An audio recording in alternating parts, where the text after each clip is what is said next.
Hello and welcome. I'm a little hoarse, so just excuse my voice, but I'm going to do my best. And we're going to do a card reading for the full moon, which was yesterday. Before I get into the cards, I have a few messages. So I'm just going to clear really quickly. I just did a full set of prayers. It was interesting because I came up here and I was guided to do my prayers on camera. But then, and I knew that, and I was like, okay, interesting. I will pray on camera to set the stage for the reading today. But then I forgot to press record, and I was praying, and it didn't happen. So whatever that is. So last night I had a dream. I was relatively lucid. Wait, okay, the camera's over there. I try to look where, never mind. I set the phone up a little bit differently today because I've had a revelation. I shared last week that I had a visitation from Serapis Bey, who's an ascended master, who gave me some information, and he's going to be helping me restructure some things so that I can be a lot more disciplined, 111 on the clock, with my business acumen and my habits and what one could consider the masculine polarity of an individual. So all those traits that make things like grounded and protected and in the practical application of my projects and stuff. And so the idea is that I am going to take everything that's up here and go put it downstairs and then stick my bed up here and just have it be like a very, very simple bedroom, because my studio is quite small. But I'm not going to call it insomnia anymore, because it really is polyphasic sleep cycling, and I've kind of just like succumbed to it. I embrace it. If I sleep from 1 a.m. to 3 a.m., then I sleep a little bit later on. And I think it was in December where I had like a message from my guides around the fact that like I was the one who was making it a problem. Yes, if I'm tired, I need to sleep and switch things up. But in general, I actually wasn't too exhausted, or suffering from my sleep schedule. I just thought it was a problem. So I wasn't maximizing it, and I have more time on my hands when I just allow it to be what it is. And the nature of my sleeplessness is that I like to like wander around and, do things. I'm a night owl. I'm productive at night. And so having my bed up here, there's more space in what is currently my bedroom now. So anyway, this is just my personal intro, but I've moved things around a little bit. I'm going to be flip-flopping, and I'm very excited to see what that does for my productivity and the overall way that I navigate my spaces. So the dream, I was lucid in it. I don't remember the entire thing, but I was in these trees. It was a wooded area. I was moving through the trees, and I knew that I did not want to be there. There was a bad energy in the space. I felt like threatened. It was sort of a scary dream.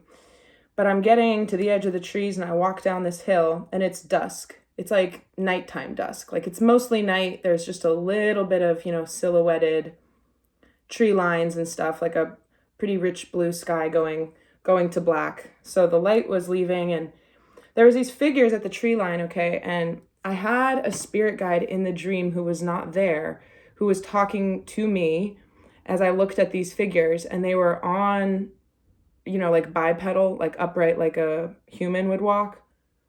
But then the guide was like, you have to beware of these skinwalkers, is what I was told, okay? And they dropped onto all fours. There's a lot of mythology and legends. There's a lot of people, like, to this day in certain places out in, like, the Midwest, where, like, all the people around certain areas know that there's unexplainable certain things. I've gotten, like, really deep into certain Reddit forums about people's experiences with that. And I'm not going to say that term again. I don't like to talk about that stuff. I don't think it's productive. But there is a point to why I saw it and what was going on in that, because in my, if I am lucid in a dream space, right, I use this House of Cards analogy a lot as far as just collapsing things, because in the dream space that can happen immediately where there's no physical matter. On Earth, it's the same thing with our delusions and our toxic patterns. You can collapse them immediately, but the pull of energy, if you don't, cut that off, then it's still going to be manifesting. But I was like, okay, I don't want to be here. I don't know what this dream is about. They freak me out. They made me feel, they looked like in the third Harry Potter movie when Lupin transforms into his werewolf. That's kind of how they became. Like they were men, but they were also kind of like beast dog. And I was like, all right, I'm going to collapse it. And my angel, I don't know who was with me, who this guide was, you know, more of an amalgamation of just the voice of intuition or whatever. But it was like, they're really there, so you can't collapse them. But if you vibrate out of alignment, then you won't be in this reality. If you go somewhere else, then they can't touch you. So then I quickly went into a different dream, but it was weird because it was like a visitation to a certain place where they were. I don't know why I went there to see them or why I was like moving through those woods, but the message, the reason why I want to share it is because, and just to clarify, I'm saying like I couldn't collapse that reality because it wasn't a projection of my unconscious. I mean, yes, it was, sure, it was a dream. But what was said to me in the dream was, you don't have to vibrate here, basically. Like you can switch realities and not even be perceiving them or this fabric of the multiverse right now. You can't collapse it because it exists. So, I was thinking earlier today on how like what you give your attention to will grow, it will magnify. And a lot of people right now, I believe, are up against a lot of things percolating at the surface of their manifested life today as they are in this body, in this life. But these things have deep, deep roots for multiple different lifetimes that they've walked and lived. And that makes things very complicated because we only have our own context of our own lives and identities in this world, unless you've done regressions and have done Akashic integration, and have a little bit more of like a holistic view about like your baggage and trauma, but also strengths and like tendencies and stuff. Basically like integration for the alchemical healing of what it is you bring to the table in this incarnation, because this is where we're at now. And I think a lot of people are moving through the tougher parts of that. And this can be seen in the collective, because I think the majority of the collective is unconscious. And so it's like multiple lifetimes of certain challenges coming to a head all at once. And the message is like, your brain will not be able to make sense of this. I've talked about in the past how like I've gotten into these phases of doing deep integration, and I'm like, I'm just so overwhelmed. It's so much to hold when you really believe it, because you feel it and it's resonant and you understand it, and it's kind of moving through the conscious mind, the spirit. It's excuse me, it's a lot to hold. So I think that the guidance for this is like, if there's certain things with challenges that you're going through right now, however big or small, try to see them as a certain kind of final hurrah. Like the reason, like say it's particularly heart-wrenching or difficult or whatever it is, it's because there's a desire that's wound up in your own timelines to finally purge and release this, whatever it is. It's not just as simple as it feels on the surface in this life and, you know, on a Tuesday, whatever you're doing. This is collective too. So this is for everybody. But it's a good thing. It just makes it very intense. And this is why I think when I talk about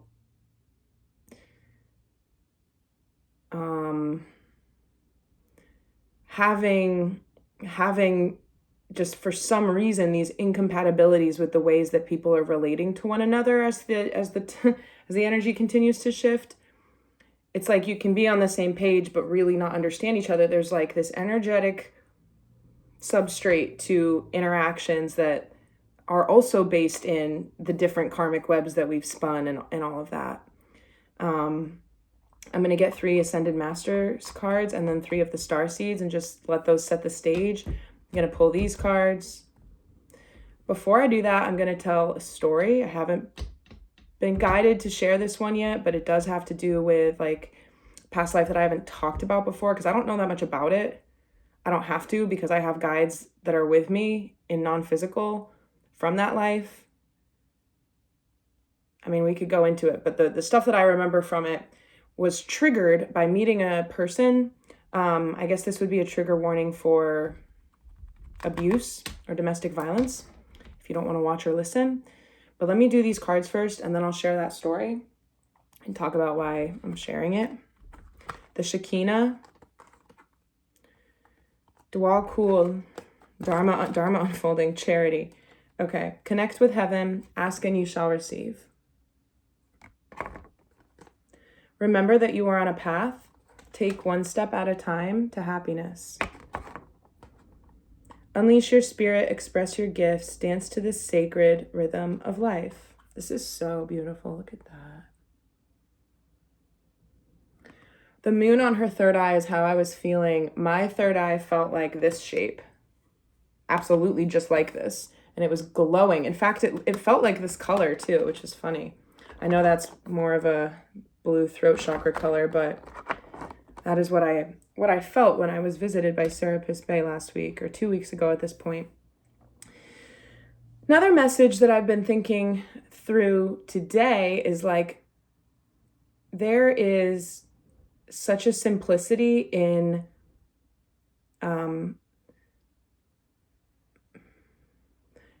so this is a hard one to talk about, because I feel like to put it into words, it's one of those very paradoxical things where you end up not being able to like really say it the right way, but we're going to try. I'm going to try.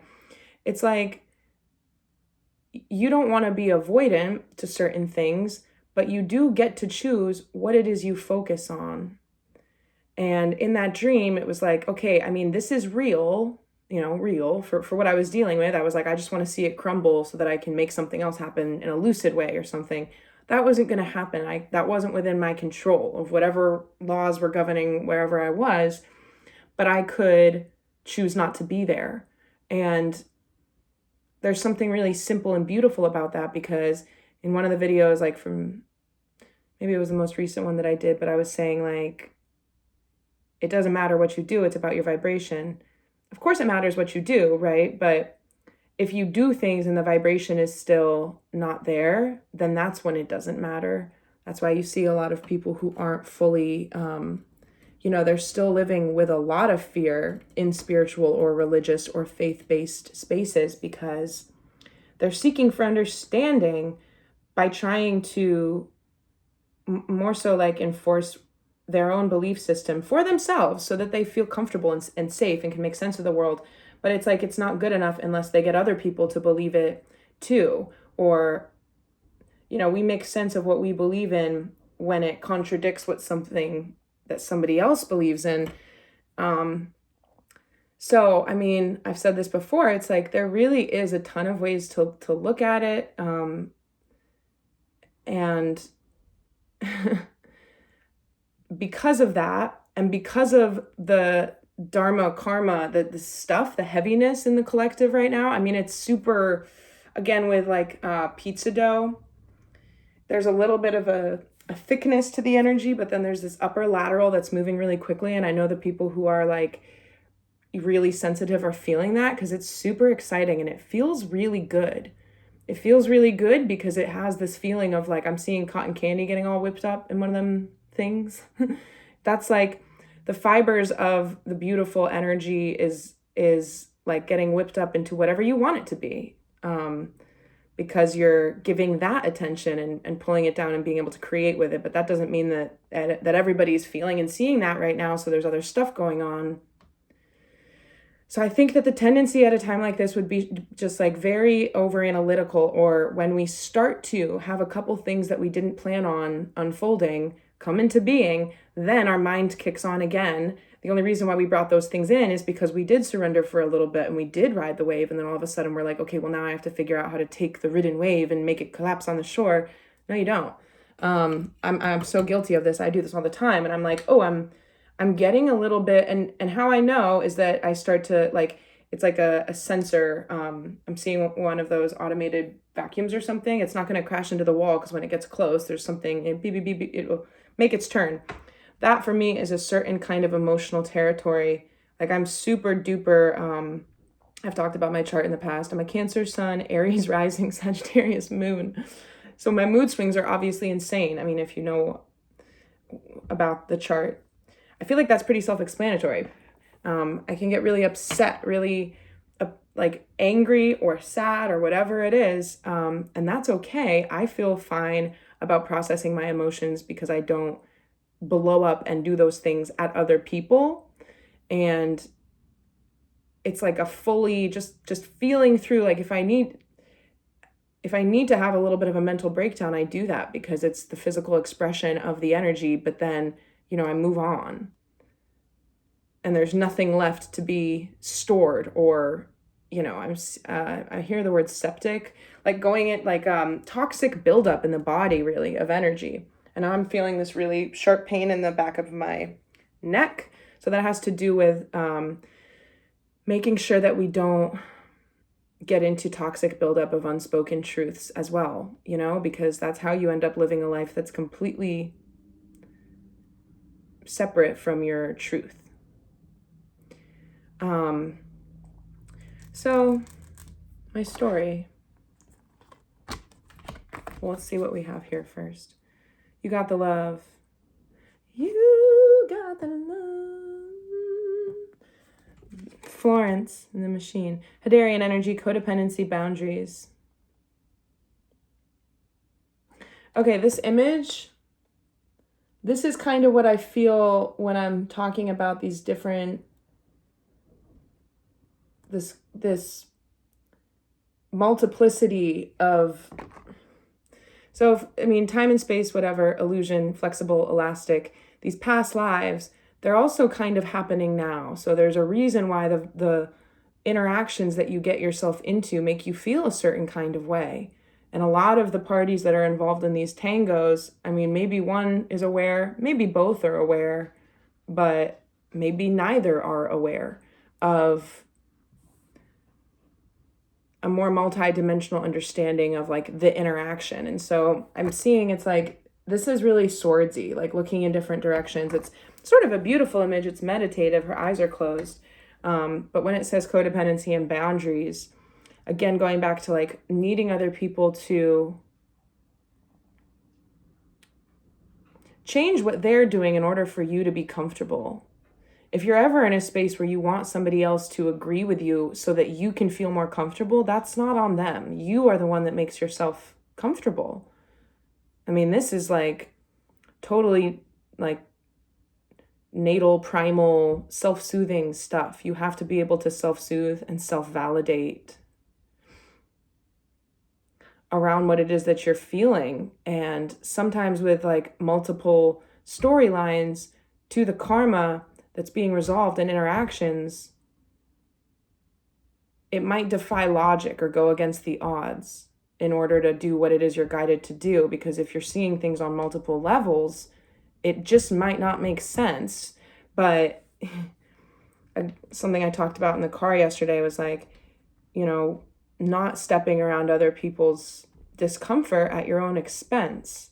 And you can still be very like soft and try to be very compassionate when you do that. Okay. The courageous peony, multifaceted, unique nature. Let yourself be seen.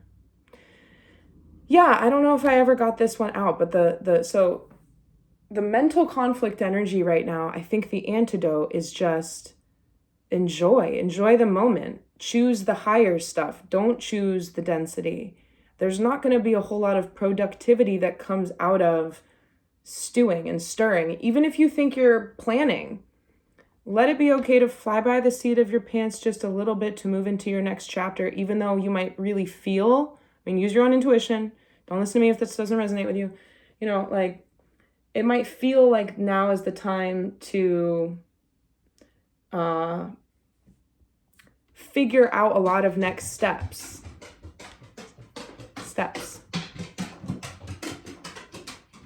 And it is every day you can make moves and make next steps and stuff, but there's a level of control that limits the way that the universe wants to unfold things. So it's kind of, there's an interesting thing here, because I also said the other day that now we can manifest out until August, whereas before there was like a little bit of a hazy, like those invisible ink text, the text function in iMessage where you can send it like that.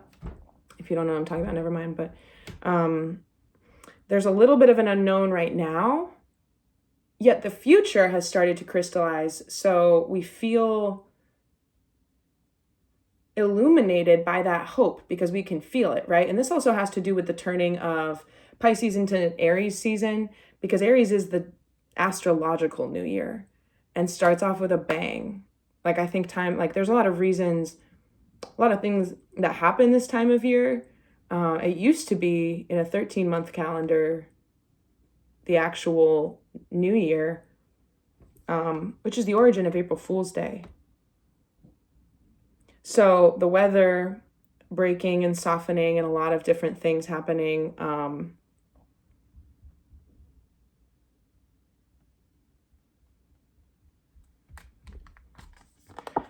Allowing yourself to, make the moves that you're guided to make without over-engineering them and robbing the universe of its ability to move things fluidly.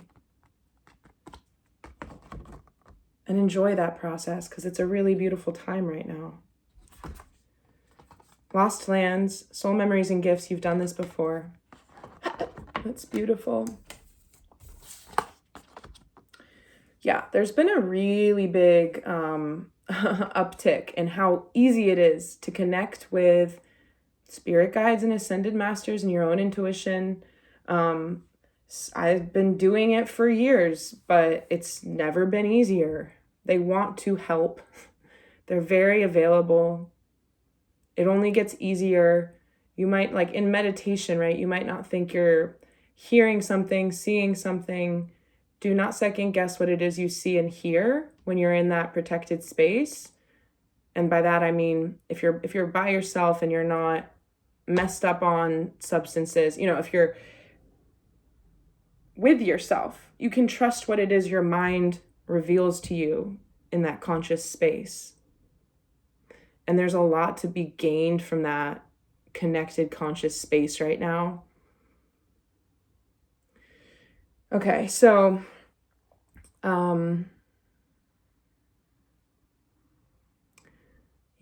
I'm going to try to tell this story in 5 minutes. I don't know if it's a 5-minute story. I met somebody and we dated for a little bit. I was 24, 25 years old. And when I say we dated for a little bit, 2 months, this was just a summer thing. And he was in his early 40s and I'm in my early 20s. That wasn't uncommon for me at that time, but he wasn't he was just a rough, bad guy. And he was really intent on telling me all of his horrific histories and stuff. Don't ask me, don't judge me. I'm sharing my story. I was younger. I wanted to have access to somebody that had a motorcycle because it was summer and that was the mode I was in. And it's just whatever. So we ended up just kind of falling together for a little while. And I know, immediately I felt a past life connection with him. We were incredibly natural together. It was we'd already had a dozen conversations, 100 conversations, picking up where we left off type of energy, very interesting. But it bothered him. It really bothered him that I wasn't more fearful of him.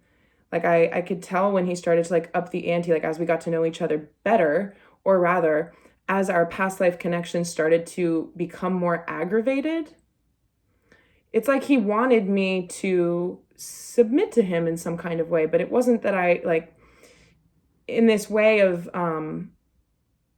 being on his side, agreeing with him that oh, your life has been so horrible and crazy and scary and hard, and you're the most unique, fascinating, dangerous man I've ever met in my life. I don't know what he wanted, but whatever he wanted from me, I wasn't giving him. And it really bothered him, but we were really fond of each other. And one evening, we were, by the way, I think I've mentioned this before without actually naming this memory or this experience with this person, but I knew from the get-go that my angels and my guides did not want me to be around him. In fact, I was seeing orbs of light floating through my apartment when he was around. My cat and my dog would see them. He even saw one time. Blue light, white light, just like angelic orbs like coming in. That had never happened to me before, and I really feel like it was my spirit team trying to intercept my free will, being like, you need to get away from this one. We don't want you around him. He's not good. But I mean, a lot of like young women who are people pleasery or have had anxious attachment, in the past and stuff, like I have been somebody in the past in relationships who's like, no problem, I can fix him. Without saying anything more about that. I'm not saying that's how I was, but kind of maybe a little bit at that time. So we were lying in bed together, side by side, quiet, like falling asleep. And I went into kind of a pre-dream vision space. And I was this was thousands of years ago, okay? It was like a castle, like the basement of a church, and there was torches on the wall, and there was this winding like corridor. And I was walking down the corridor, and I could see like shadows of people down the way around the bend, and they were talking. It was two men wearing cloaks, like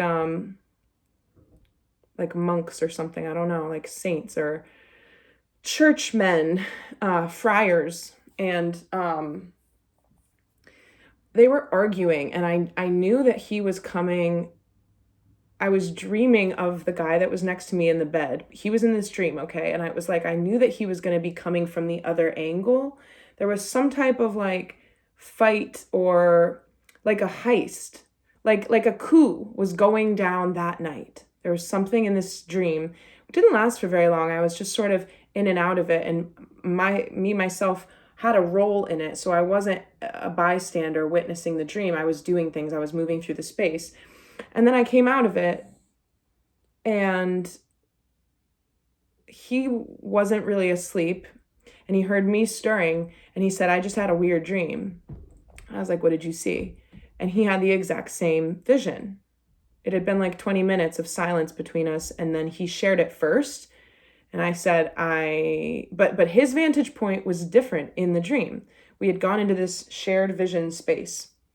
And he was a little bit, he didn't have the context of spiritual understanding or multidimensionality that I do, but he got it, right? Because if your soul gets it, it doesn't matter what kind of life you've lived. You'll understand it. Your mind might fight against it for a little while, but if your soul understands it and resonates with it, then your mind will eventually have to accept it as well. And that just is, I don't know, a different process for different people. I was listening to one of the Next Level Soul podcasts recently, and Adamus Saint Germain, I forget the name of the man that channels him, Jeffrey something. He was talking about how everybody's on their own timetable, with awakening and consciousness. You don't have to work on it. You don't have to fight it. It's incredibly inevitable. Like I said a few minutes ago, it's spiking hard. Like it's gonna become even more easy to be in this connected space. And so he told me of that vision, and it blew my mind. And I was like, I don't even know if he's going to believe me. I wish I had said mine first so that he knows that it really was the same vision. And we were kind of going into this memory together as our consciousness was like in that in-between sleep state. And I sat up in my bed. I was like very stimulated, like wide awake all of a sudden, like this is weird. And he kind of went to sleep. And in the corner of the room, I had a vision of Saint Simon, I want to say.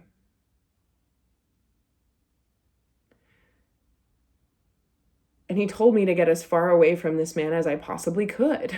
He had done something really bad, okay? Karmically, in our past life, he was a bad man. And it was fascinating because we were all in the same cohort, whatever that was. And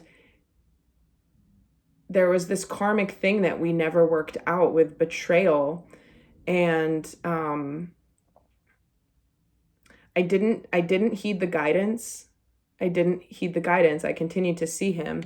And eventually we got into an argument one night, and I came home and I went to sleep on my own. And then he came to the home a few hours later and broke in essentially and strangled me repeatedly till I was unconscious for like 6 hours on end, and did like closed-fisted strikes to the chest, which knocks the wind out of you. And it was really rough. Like I couldn't catch a break. That is a horrible, traumatizing incident. And eventually I just left my body. My angels, all of a sudden, it was really, really warm. I could see my body lying there on the floor with him there. And all of these light beings were around me, and I was like one of them. And we were all up at the ceiling, and I could look from any angle in the room. I could be anywhere in the room in an instant. It was like I was watching from all angles at once. And they said, you're obviously not dead. You're not ready, but you don't need to suffer this. So we're just going to put you back when it's time.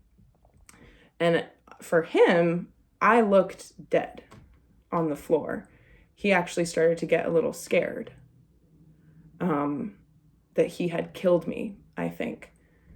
And some time passed, but I was put back in my body. And after that, it was over because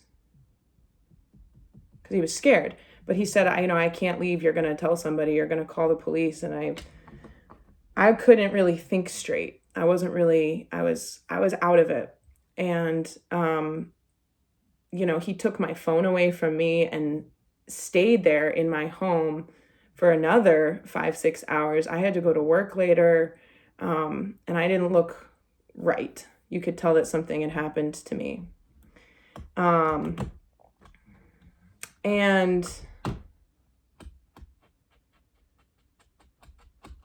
I mean, that was a hard time. I basically just dropped out of school. I didn't know how to process that event. People started getting concerned about me, my family and stuff. And so eventually I told, I think, my brother and then my parents. I ended up being motioned to report the incident to the police. And I don't know, I think it was probably the right thing to do, but it started a pretty long saga that was not over for like 2 years, because had to go to court. There was a few times where he didn't show up, and so he just had to schedule it again and go again. And I guess that all of the charges stacked up with his record and stuff. He would have been in jail. Okay, so I wrote a letter because I was in deep meditation about this whole incident, and I was like, I just wish that none of this happened. And I wrote a letter that was read in court. I was not able to read it. I didn't feel like I could stand up there and read it, but I had somebody else read it, and it was all about how I did not think that going to jail would do anything for him. He has a son, and I think that his son and being a parent is actually one of the best things in his life, and it makes him a better person, and that he's been through a lot. And I talked about systemic issues and incarceration, and but I also told him that I feel deeply sorry for him and that he is a toxic person. I mean, I laid it all out there.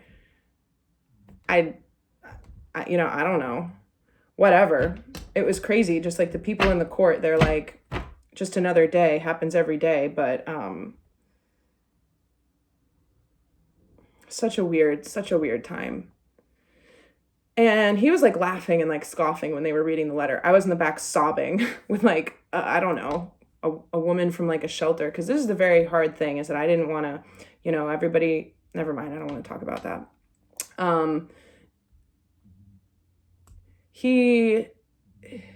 It didn't mean anything to him. He was so angry that he was put on probation for 18 months instead of grateful that he wasn't in jail or like losing custody of his child, and I tried to help him. And outside in the hallway after the thing was over, he was like shouting to his defense attorney, like, that it was so ridiculous. And I was like, I pleaded with them to help you out. So that had a pretty huge, profound impact on me. I had a lot of issues from like just in a short-term PTSD way, even though I didn't want to. I wanted to be fine, but I wasn't. And I had a lot of, I had to go to the hospital. I tried to get massages to help myself like release and stuff. And I couldn't make it through them. I would just start crying and I felt like I didn't want to be touched. And I would have to walk out, and I didn't always explain why. It was really hard for me, and I was on my own for like 2.5 years, no dating, no people. I didn't want to be touched. And that was, after a really big uptick in spiritual growth and a bunch of artwork. It was after all the times I talk about, like 2018, I was making all this stuff. That's when I did residencies in 2018 and had a really big opening spiritually, and a visitation from my star family and an upgrade so that my gifting started popping off. And then this incident occurred, and like it was my final year at school. And if you haven't watched me before, then I had a very hard time like exiting the institution. I could not get it done. And so I was like, I can't let this be something that makes me go off the walls or trip me up. Like I had to heal. And I was angry with myself over the months that followed, the years that followed, because I couldn't heal quickly.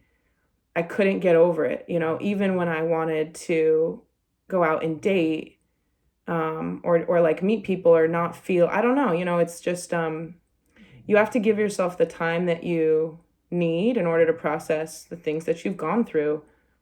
And a lot of people think that they are processing the things that they've gone through, but really they're just talking about them. Like I used to, this is so awful. I probably shouldn't even say this on YouTube, but like, I remember I went out on a couple of dates, like maybe like 6 or 7 months after that happened, just to see if I could. And I ended up like talking about it and telling these poor innocent like young men about that. And they were like, okay, you're clearly unstable and crazy and not in a position to date people. And I was like, obviously they didn't say that to me, but I learned that the hard way. I didn't know that, I didn't want to be crazy and unstable. But yeah, I think like, the healing is marked by this point in time. I know this is oxymoronic because I'm choosing to share it on YouTube, but I was guided to share this today. When you stop talking about something and you just hang on to the wisdom and the lessons that you've gained from it, that's full and true healing. You don't have to explain anything. You just embody the growth and the evolution and the development that you've gone through as a result of that. Okay.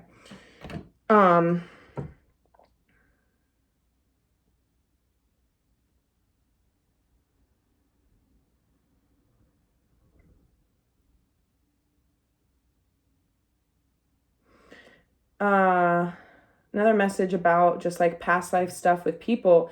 And I said this in a video the other day. No person is a small, did my headscarf fall off? No person is a small player in your path because of these connections. Like you can learn a lot from a very small interaction or a short duration connection. And while I, could have avoided that experience and it was a little rough, I learned a lot from it. I truly did. I learned a lot about myself. I learned a lot about how I process trauma because I had already had some traumas at that point in my life. And I didn't, it's hard to judge how a person handles trauma, but I've handled them in not the best ways before.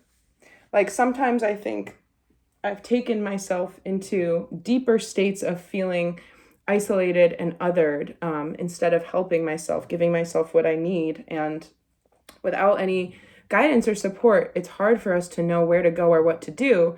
And we're in survival mode, right? So we're not even like consciously making choices. We're just moving through the world as a result of what we've been through. I'm going to move on.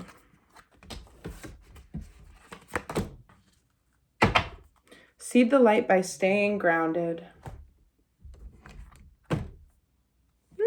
White eagle ancestor spirit. Connect to your lineage. A family wound or pattern can be healed now. That's beautiful. I love this. I'm also getting, like, what's really cool lately in certain visions or feelings or just like insights that I've been getting is like a synergy between super, super ancient, super, super futuristic, different cultures, you know, architecture. Like, this is a Native American looking man, right? But like combining that with like other ascended masters, ancients, cosmic stuff. It's like the visual language of some of my visions is becoming more hybridized because the energy is very together as far as what's here to support and guide people who are receptive to it right now. So yeah, I'll put something in the description box so that people can skip all that if they don't want to listen. But oh my goodness. I'm used to the other cards, which are quite soft and easy to shuffle, but these ones are the newer ones, so they're really stiff and snappy. 2 cards fell on the ground, so that's going to be our current energy. I'm going to do energy to embrace, energy to release, hidden. Hidden, biggest sticking point, advice, and incoming.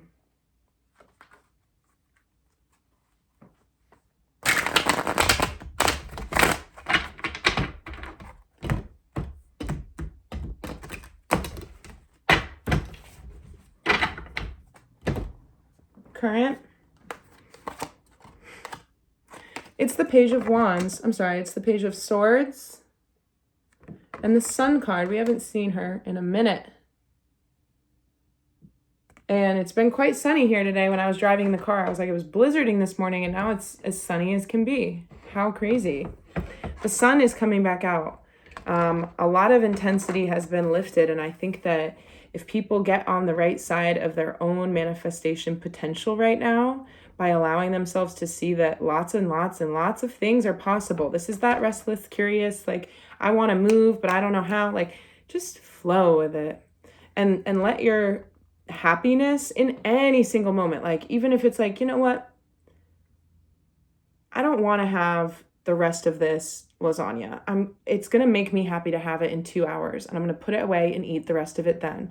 Like, in every single thing, let your happiness be what guides you for your body, for your health. Another thing, thank you for reminding me of this.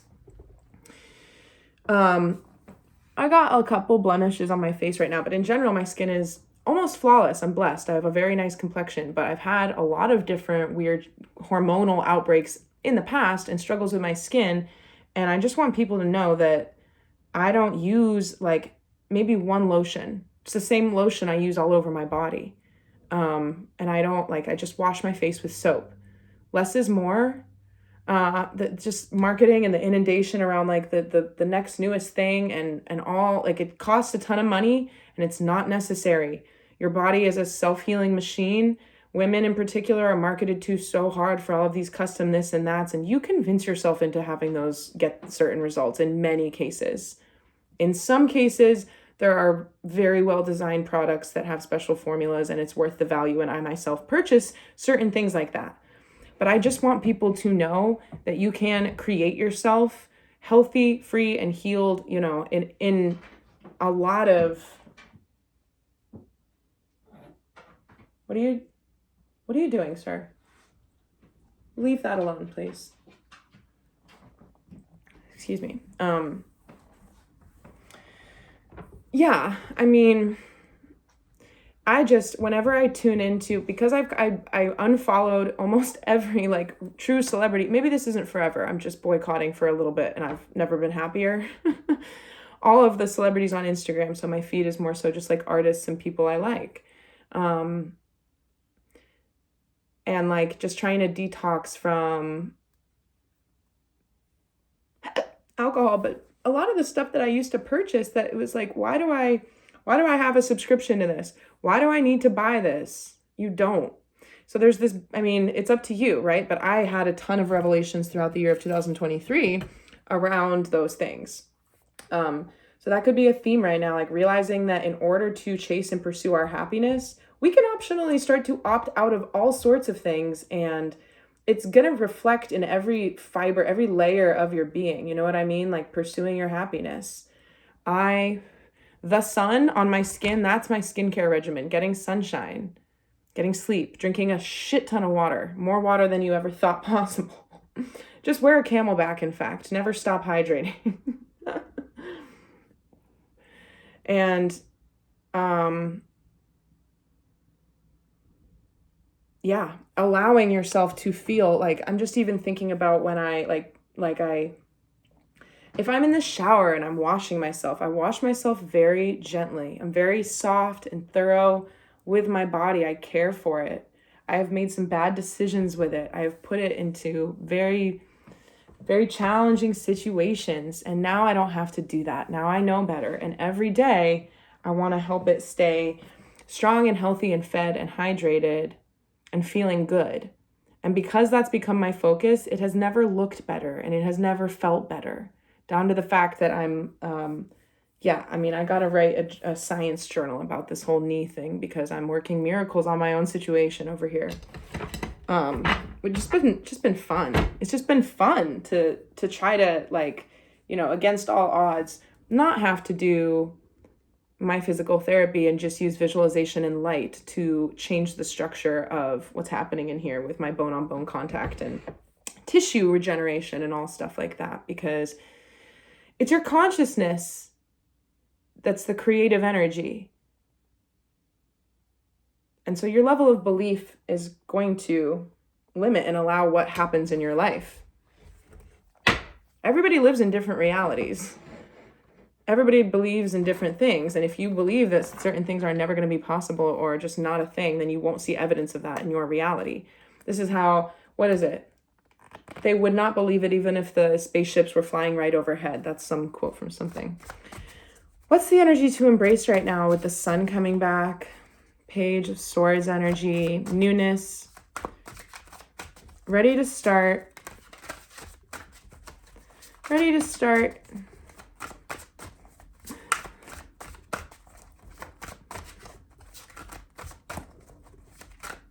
Ready to start feeling the blessings and spinning things into gold and, like, you know, whipping that cotton candy from the higher realms, and you're in the 5D, the dream space. Exactly. It's the artist. Energy to embrace. You are drafting. And it's like, again, you should only do that if it's something, like, I think about people who maybe do spiritual or manifestation practice, but it's like, you only do that if it helps you with the vibratory aspect. All the stuff and writing affirmations, you know, they sell these things now. Like, you buy a journal that makes you write certain things repeatedly every day.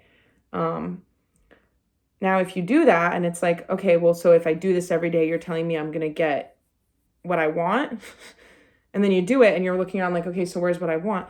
No, right? That's not going to work. It has to be that the act of writing it, the act of rewiring your brain, exposing your repeated thoughts to more optimistic ways of looking at things, reframing devices. Like, instead of saying, I am sick, I am healing. I am broke, I am expanding, or creating more stability.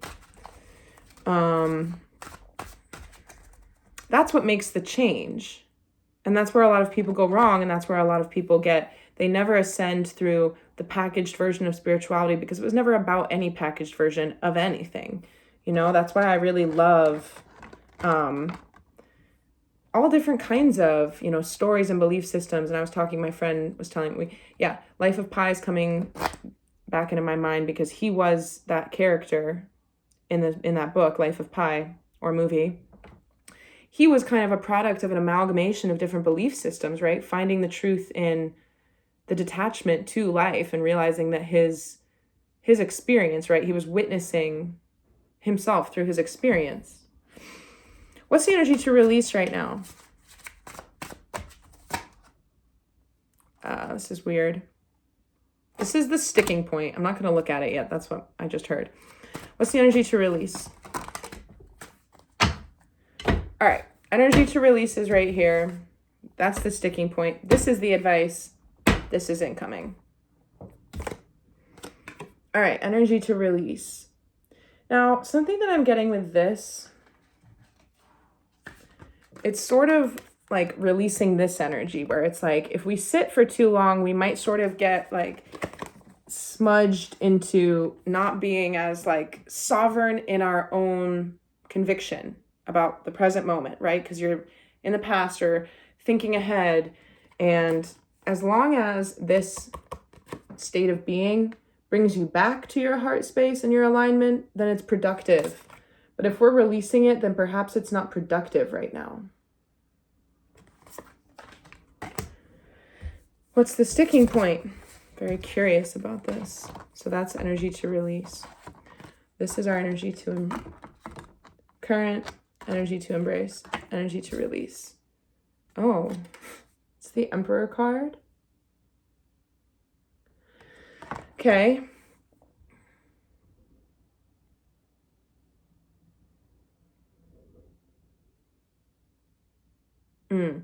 Okay. I just wanted to get that full message before I started to channel through it.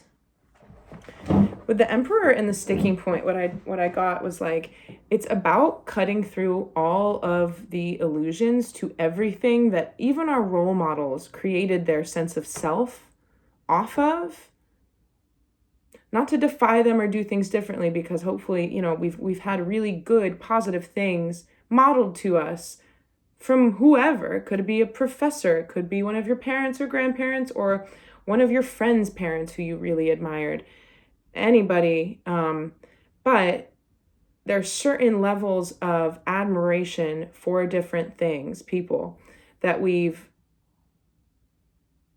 I'm getting a phone call, but I'm going to let it go. I don't want to get distracted. Certain things that we might need to realize that are just part of their humanness too. But then there's something that's afraid within the ego where it's like, well, how do I, with the empty space, instead of being let down by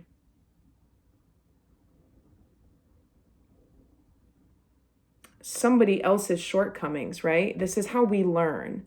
I think I'm not really expressing this in the best way possible, but I think that the sticking point with the Emperor is like, it's on you to create the way that you want to be and create something new. And I'm seeing like a round table of people who have a story, and they keep passing the paper to the right, and each person writes their own sentence, and you're writing a story together. And everybody's contribution adds to that becomingness, right? But I think that's sort of the collective energy. Individually, there's something within us that wants to find our own autonomy in this new way, in this embodied way. Clarify the Emperor being the sticking point.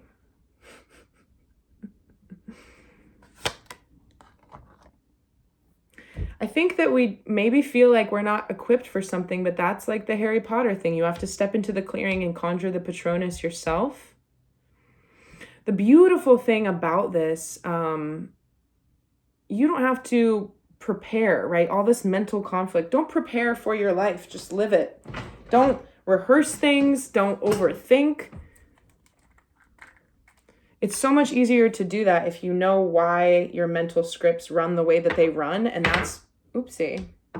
This is sandalwood, by the way. I'm being guided to put some of it on. Aromatherapies might be really good for grounding right now because it's really important to stay grounded. This said, seed the light by staying grounded. Yeah, you won't be of much assistance to anybody else if you can't be confident and firm in your light and in your autonomy.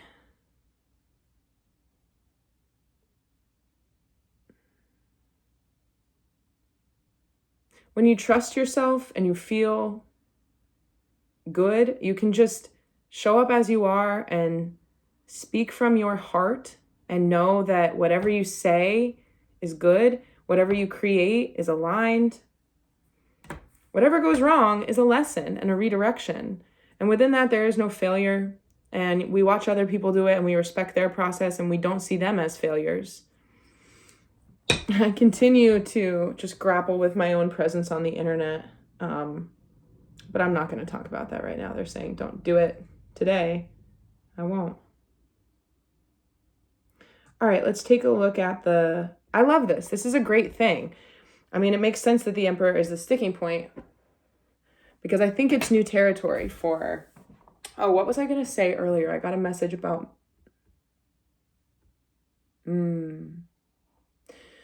yeah, okay. I've met a lot of men in that bracket, like late 30s to mid 50s age, who basically live in the past. Everything about how they feel about themselves and how they've created themselves to be, all of it took place a long time ago. And they haven't created anything new for themselves. And I think a lot of men who are like that are actually men who didn't know how to, like, society failed them and they didn't understand, like, they're gifted in some way or another around a conscious ability to have, like, I don't know, maybe we could see certain individuals. I hate it when people say, like, oh, they peaked really young or whatever. Peaking, we don't peak. My whole life is a peak. No, like, I think that a lot of that has to do with being gifted and successful or whatever the skills and the expansion is. And then because of the way society expects things out of men and treats men and propagates narratives around men and how people think about men through movies and media and all sorts of things and stories that get launched this way and that way, and just the public portrayal of all sorts of stuff, like, there's a little bit of a shutting downness around them. So fully releasing the past is also, I love this, because happiness, right? Creating in the now, creating in the new. And the Page of Swords is like cutting off all, and this, beautiful. Archangel Michael. Call upon Archangel Michael to help you cut away any of the attachments that you have to your past that are going to prevent you from being fully in your power. Because you want to be able to move without any of those anchors anchoring you, right? Anchoring you to things. What's the advice for this? King of Wands. So, yeah, I mean, without being like overly egotistical, it's okay to remind oneself of the ways that you are different and good at things, and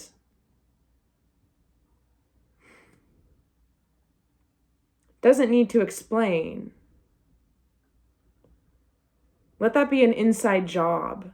That's the advice. Let it be an inside job. I'm seeing this. What's his clarifier?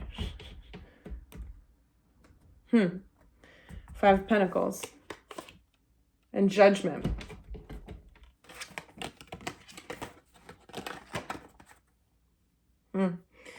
Yeah.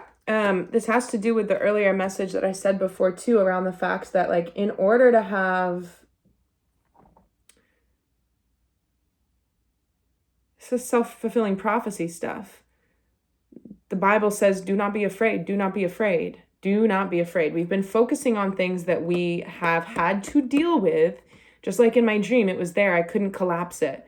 But I was like, oops, vibrate different, won't see them.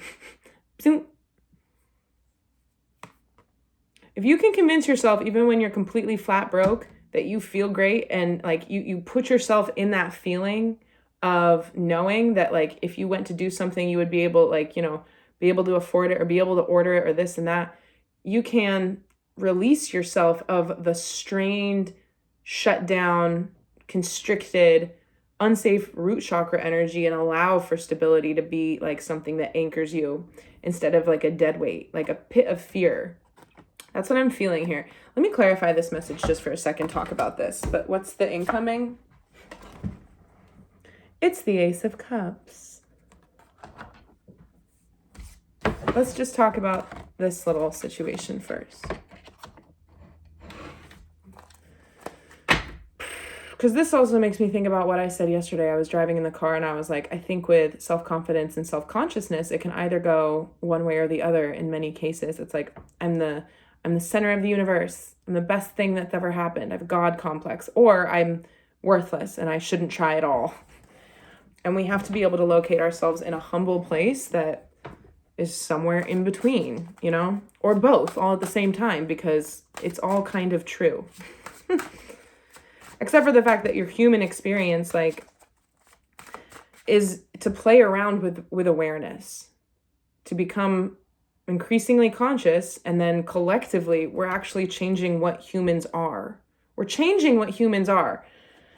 Saint Germain the Jeffrey guy spoke about this in his channeling that I watched earlier today too, because he referenced the fact that we had Neuralink, the first implant done, and he was like, that's a bigger deal than people think. Do you realize that? Like, we are entering the cyborg era. Think about how quickly it took for certain things to catch on in the last 5 years. That means that 3 years from now, we could have a dozen people walking around who are essentially like cyborgs. I mean, we already do. And that's fine. It's not like, oh no, the future is scary or anything like that. On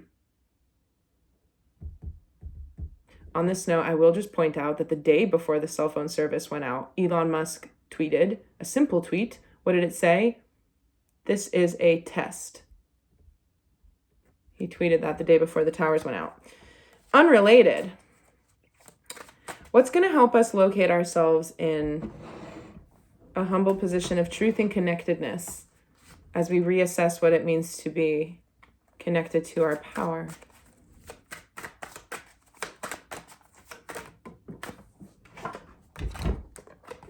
Allowing for the transformation to take place.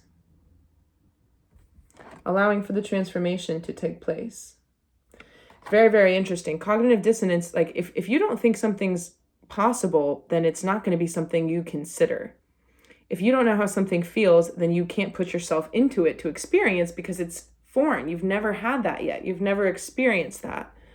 And I feel like with spiritual awakening and consciousness increasing and stuff, like it's a repeated cascade of shattering what you thought was possible or what things felt like or who you even are, to a point where you're like, it's just not going to stop. I'm just going to roll with it. And you become really graceful at moving through these transformations. And that's how the alchemist, that's how it's like, no weapon formed against me shall prosper, because there's no really such thing as a weapon. For instance, I put all my crystals and my crystal balls and my sage and everything out for the full moon last night. And my neighbor was out there, and she's house sit for me before, and kind of, you know, and through that logic has seen all my crystals and knows who I am a little bit. She's like, oh, you're charging your stuff. I'm like, yep, I am. And I usually put a whiteboard out there that says, don't touch, because there's a few people kind of in my general area that live there, and I just don't want anybody to walk over there and be like, oh, is this a free tray of rocks? You know, I don't know. I don't think anybody would. But, you know, if somebody were to be like, are you afraid of that being stolen? Like, it's protected. I'm not worried about that. If somebody were to steal my tray of crystals, I'd be devastated. That would be awful. But that would be horrible karma for them. I would be so sad for them. I'd be like, ooh, bad idea. Because the other shoe's going to drop on that move, you know? That's why it's very important to ask yourself why you're doing the things you're doing. And why you don't have to seek your own vengeance or justice around anything.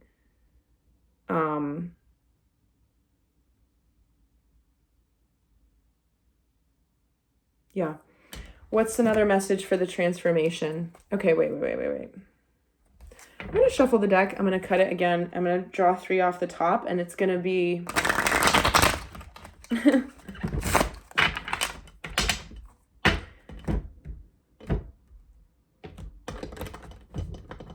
the thing that we need to